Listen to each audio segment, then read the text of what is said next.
សម្រាប់ម្ចាស់អាជីវកម្មដែលជាអាជីវកម្មខ្នាតតូចនិងមធ្យមដែលគេចាប់ផ្ដើមដំណើរការអាជីវកម្មដំបូងគេតែងតែច្រើនប្រើអំណាចជាជាងការប្រើគោលការណ៍ដែលជាហេតុនៅពេលដែលអាជីវកម្មកាន់តែរីកធំច្រើនទៅ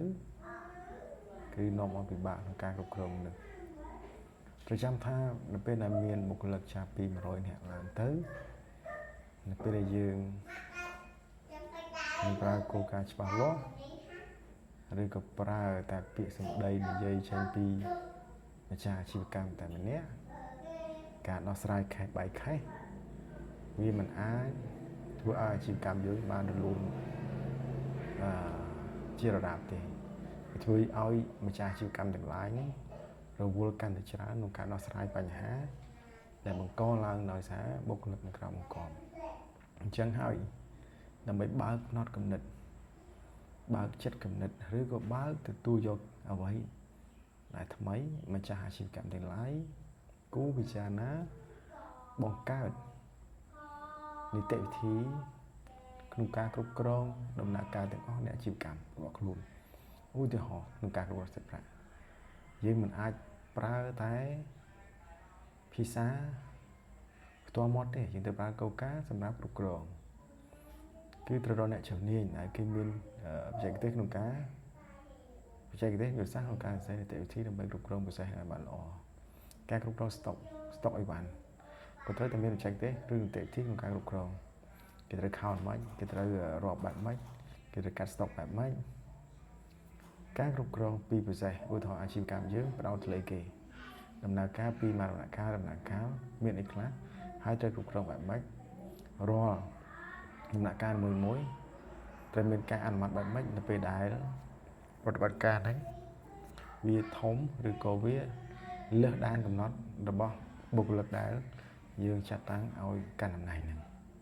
ដើម្បីជួយសម្រួលហើយកុំឲ្យម្ចាស់អាជីវកម្មរវល់ក្នុងការដោះស្រាយបញ្ហាត្រូវបានដោះស្រាយតាមដំណាក់កាលហើយត្រូវមាន report ត្រូវមានរបាយការណ៍រាយការណ៍ជាប្រចាំថ្ងៃចាំសប្តាហ៍ប្រចាំខែជាដើមដើម្បីមើលពីដំណើរការហ្នឹងអញ្ចឹងហើយធ្វើឲ្យម្ចាស់អាជីវកម្មមានពេលវេលាទំនេរច្រើនក្នុងការដោះស្រាយបញ្ហាបញ្ហាទាំងអស់ត្រូវបានយើងចងក្រងទុកជានីតិវិធីដើម្បីដោះស្រាយពីមួយផ្នែកទៅមួយផ្នែកគឺច្បាស់លាស់មួយទៀតនៅពេលដែលបង្កើតនីតិវិធីហើយចំពោះអាជីវកម្មថ្មីម្ចាស់អាជីវកម្មតែងតែថាចង់បាននីតិវិធីតែនៅពេលមាននីតិវិធីហើយពីបុគ្គលិកក្រមបង្គាប់របស់ខ្លួនអត់ដឹងថា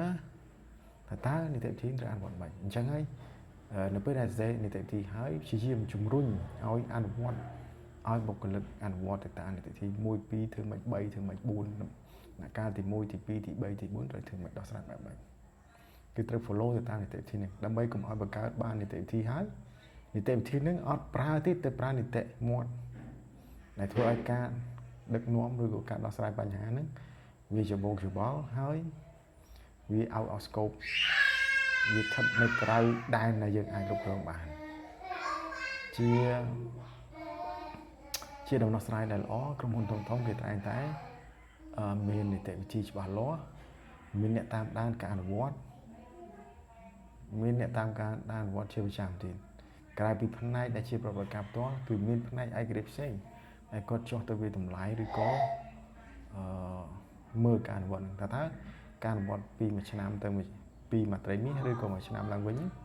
មានការអនុវត្តល្អដែរឬអត់អញ្ចឹងហើយវាធ្វើឲ្យម្ចាស់អាជីវកម្មអាចថាមិនមានពេលវេលាច្រើនក្នុងការគិតរឿងអីផ្សេងទៀតដើម្បីអាជីវកម្មរបស់ខ្លួនបានក្រូមិនបដោតទៅលើការដោះស្រាយបញ្ហាដែលមានស្រាប់ដែលបង្កឲ្យការរាំងស្ទះដល់ការរីកចម្រើនរបស់ក្រុមហ៊ុនអរគុណច្រើន